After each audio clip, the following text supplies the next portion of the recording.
यहाँ तक कि ऋषभ पंत पर यह भी कहा गया कि वो विकेट के पीछे खड़े होकर लोगों को उकसा रहे हैं, खिलाड़ियों को उकसा रहे हैं। लेकिन ये तस्वीरें जीत की ये बहुत लंबे अरसे तक बिल्कुल उसी तरीके से हमारे जहन में रहेंगी जैसे कोई बड़ी ट्रॉफी, बड़ी चैंपियनशिप जीतने के बाद हिंदुस्तान के खिलाड़ियों की तस्वीरें हमारे जहन में रहती हैं।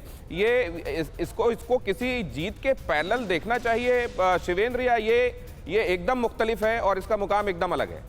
ये मुख्तलिफ इसलिए है। देखिए, भारतीय टेस्ट क्रिकेट के इतिहास में ऐसी जीत है, जैसा मैंने कहा एडिलेड में हम जीते थे या पर्थ में ही जीते थे जब सिडनी का मंकी गेट एपिसोड हुआ था उसके बाद। लेकिन ये जीत हमें समझना पड़ेगा, इसलिए ज़रूरी है क्योंकि इस सीरीज़ को अगर आप पहले टेस्ट मैच से चौथे टेस्ट मैच के बीच आएंगे तो पूरी की पूरी भारतीय टीम बदल गई। यानी आपके पास आपका फ्रंट लाइन का एक भी गेंदबाज था ही नहीं सीरीज़ में।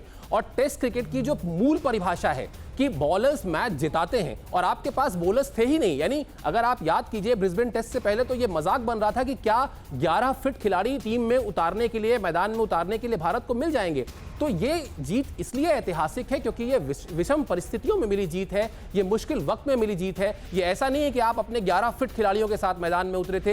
ये हेयर एंड देयर हल्का फुल्का 90%, कोई 95%, कुछ तो बिल्कुल ही घायल अवस्था में खेले इस मैच को। नवदीप सैनी, सोचिए आप 5 गेंदबाज लेके उतरते हैं, उसमें से नवदीप सैनी पहली पारी में ग्रोइन उनको हो जाता है, दूसरी पारी में वो मुश्किल से 5-6 ओवर फेंक पाते हैं। यानी सिर्फ 4 गेंदबाजों के साथ आप खेल रहे हैं। और उन जो मैंने शुरू में कहा था कि 5 गेंदबाजों को मिला के सिर्फ 9 टेस्ट मैच का अनुभव है। आप ब्रिस्बेन में खेल रहे हैं, 32 साल से वहां ऑस्ट्रेलिया नहीं हारी है। उनका बॉलिंग अटैक जस का तस है, यानी वही मिचेल स्टार्क हैं, वही जो हेजलवुड हैं, वही पैट कमिंस हैं, वही नाथन लॉयन हैं, और वहां जाके आप हरा के आते हैं। तो इसलिए ये जीत हमेशा बाकी तमाम जीतों से अलग रखी जाएगी, अलहदा रखी जाएगी।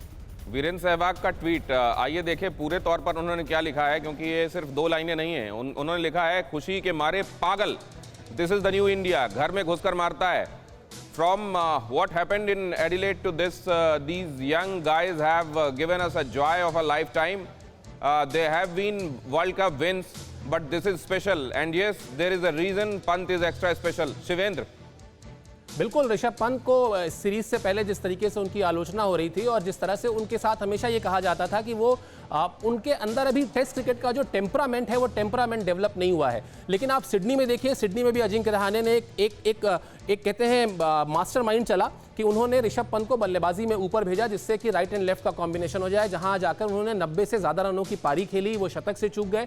और यहाँ भी आज भी उन्होंने जब देखिए आप जिस तरीके से बल्लेबाजी की है और ड्राइव्स लगाए, गिरे, स्कूप लगाया, T20 के शॉट्स लगाए, लेकिन अल्टीमेटली जो नया यंग इंडिया है, जो बात कमेंट्री में हो रही थी कि ये नहीं सोचता कि क्या होगा, वो ये सोचता है कि उसे क्या करना है। तो उसे क्या करना है, उसका ये नतीजा है कि ऋषभ पंत को करना है कि भारत को जीत दिलानी है। और पी फैक्टर पुजारा और पंत आज के हीरो, जिस तरीके से इस टेस्ट मैच को उन्होंने आखिरी दिन खेला और जिस तरीके से कल हर कोई ये कह रहा था कि ये बहुत ही मुश्किल लक्ष्य है और यहाँ तो कभी कुछ हुआ ही नहीं है, 250 से ज्यादा चेज नहीं हुआ है ब्रिस्बेन में। शिवेंद्र, और प्रधानमंत्री नरेंद्र मोदी ने भी जीत की बधाई दी है। भारत की ये जीत कितनी स्पेशल है, आप देखिए कि प्रधानमंत्री भी तमाम मसरूफियात में से वक्त निकालकर इस टीम को इस टीम की जीत के सेलिब्रेट कर रहे हैं और उन्होंने इसको लेकर बधाई भी दी है।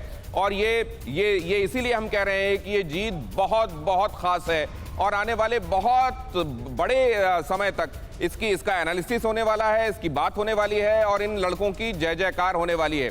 शिवेंद्र, आज तमाम खिलाड़ी, खासतौर से वो ग्रेट्स जिनको हमने सेलिब्रेट किया है पूरी कंट्री ने, वो आज क्या सोच रहे होंगे? मसलन वीरेंद्र सहवाग ने जाहिर किया, क्या सोच रहे होंगे? सचिन तेंदुलकर, क्या चल रहा होगा द्रविड़ के दिमाग में? लक्ष्मण, क्या सोच रहे होंगे आज? देखिए, मुझे लगता है यही सोच रहे होंगे कि आज से कई साल पहले जो भारत और ऑस्ट्रेलिया का ऐतिहासिक टेस्ट मैच था कोलकाता में, जब भारतीय टीम ने फॉलो ऑन के बाद आकर मैच जीता था और वहां से जो टेस्ट क्रिकेट की पूरी परिभाषा ही बदल गई। आपने भी गौर किया होगा, आप टेस्ट मैच में फॉलो ऑन टीमें देने से कतराती हैं, तो एक वो भारत ने परिभाषा बदली थी। उसके बाद मुझे याद आता है 2007-8 की सीरीज में पर्थ में जब हम टेस्ट मैच जीते थे, जब बहुत हुआ था कि पर्थ की विकेट तो बहुत खास है और ये है और वो है, वहां जाकर हम जीते थे, उसने परिभाषा बदली थी। और उसके बाद इस मैच ने, इस सीरीज ने परिभाषा बदली है पूरी की पूरी भारतीय टीम की, भारतीय टीम के खिलाड़ियों की, भारतीय टीम के खिलाड़ियों की सोच की। और दिनेश, भूलिएगा नहीं कि इसी सीरीज में नस्लीय टिप्पणी हुई थी भारतीय खिलाड़ियों के खिलाफ। सिडनी में जिस तरीके से उनको ह्यूमिलिएट किया गया, ब्रिस्बेन में किया गया। अब भारत ये जवाब दे रहा है कि मैच में जीतना इंपॉर्टेंट होता है। आप ग्राउंड्स में बाहर से दर्शक क्या कहते हैं वो इंपॉर्टेंट नहीं होता। अब ये सीरीज में लिखा जाएगा कि 2021 में भारतीय टीम ने ऑस्ट्रेलिया को ऑस्ट्रेलिया में हराया। लेकिन मुझे क्रिकेट के बड़ी इतिहास हैरान में ये करती है दर्ज होगा। बात कि ऑस्ट्रेलिया में खिलाड़ी खासतौर से उस परिवेश में बड़े होते हैं जहां इंग्लैंड के साथ एशेज का महत्व इसीलिए कहा जाता है क्योंकि वो एक गुस्सा है, और वो गुस्सा जो है पनपता है नस्ली भेदभाव की उसी जमीन पर। परवाह देश की, सोमवार से शुक्रवार रात 10 बजे TV9 भारतवर्ष पर।